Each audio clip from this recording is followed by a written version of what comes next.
I just obsess over it, and I obsess over it until I fall asleep, and I dream about it, and then I wake up and I do it again. Building this business is like cocaine to me. I just don't know how to stop.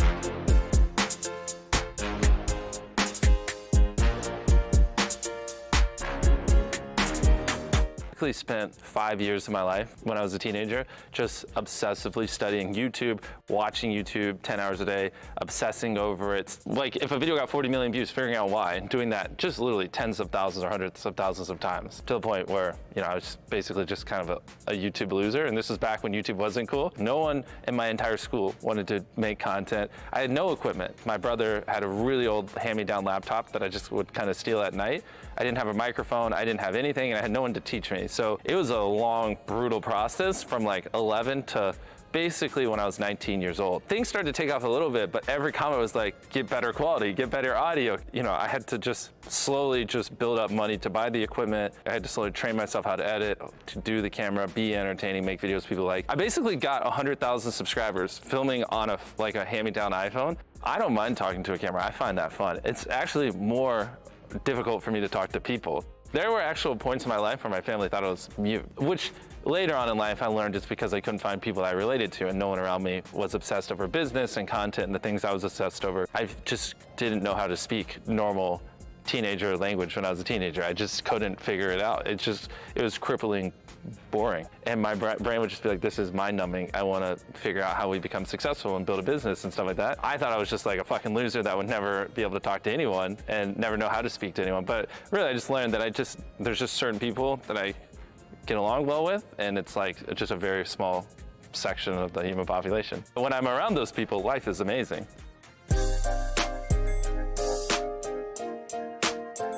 The beauty of YouTube, which I think does it better than anyone else, is the algorithm is so refined where your YouTube account is just what YouTube thinks you'll watch, which is very accurate. You don't even really study the algorithm anymore. You just kind of study what do people want to watch. If you want to get 100 million views on video, you don't go, how can I trick YouTube to serving this to 100 million people? It's just not going to happen. You just think, how do I make something that 100 million people will want to watch? And then YouTube will give it to them with the data tells them that 100 million people want to watch it. If I see an idea, I can just tell, like, yes, 100 million people would want to watch that. Or no, like that's more like something that's a little more niche, but it would kill that niche, but that's probably like 10 million views or 20, you know what I mean?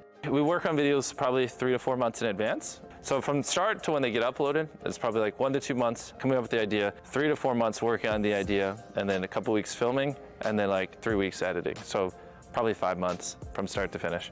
2 years ago, we were spending 100 grand a video. Now we're spending probably 1.5 million a video. For me, it comes pretty easily. It's just, if I don't think the video is great, just don't upload it. I mean, it's the beauty of not really doing things for money. Like, if I don't think the audience will like it, it's gone.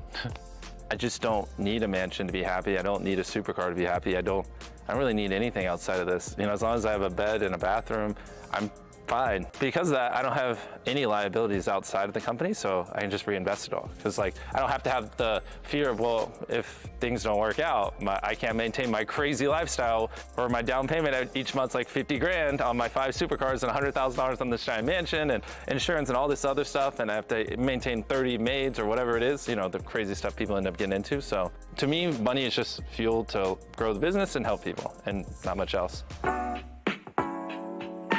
Beast Burger we launched during COVID, and so this is when restaurants were shutting down left and right. There was lockdowns, like everyone was switching over to delivery. The big driver was we really wanted to just help a lot of restaurants generate extra revenue, because you know, by the time they take home their pay and the delivery apps take their fee and everything, it's not like the profit margins are that great on it. It's more to help other people. Like I haven't taken a single dollar out of it. We just reinvested all over there.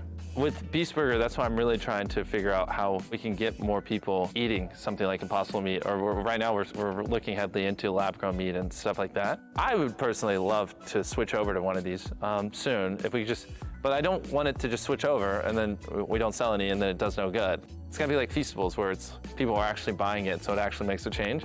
One thing I noticed is, you know, I could go stand in any Walmart in America and random people come up and ask for a photo, or I could go stand in Target or a gas station, anywhere. It just kind of clicked once we started putting these in retail. The people that if I stand there will ask for a photo, they'll also buy our product. I wanted to just make a better for you snack brand because I think a lot of the stuff out there is just terrible for you. Like for cereal, one of the products I want to do next, right? Like you have the Lucky Charms that are like $2.50 a box, and I mean, God knows how many ingredients are in a box of Lucky Charms. But then you have stuff like Magic Spoon, which is, you know, infinitely better for you and good. Like it's not going to kill you to eat, but it's also like really, really expensive, you know? And so like this is like a perfect example where I want to live in the middle and help bring that high quality, low ingredients, good for you down to more like a $4 or $5 price range and put my brand behind it so people eat it. And if they do that, then I can sleep well at night because it's a net positive. A lot of people still see YouTubers as kind of like a subclass of influencers, or they still just don't truly understand the influence a lot of creators have. In the last 90 days, we've had 300 million unique people watch our videos. That's a lot, and on average for like 40 minutes each. And that's just on YouTube. I mean, if you factor in TikTok and everything else, it's probably closer to 400, 450 million unique people. Our revenue has gone up every single year the last 10 years. My investment is the content here, and any money I take out is usually just to free up time so I can make more content. Not at the point yet, but I kind of literally want to just sell everything I own, minus like a bed, and like just put everything on the bed that I own and just live off of that. I think so many people just are so materialistic, and that's just what they chase, and I really don't want that lifestyle. When you die, why does it matter? You know what I mean? All this like materialistic stuff. I really just want to focus on building the business and helping people, because I feel like that's more what matters in life. You know what I mean?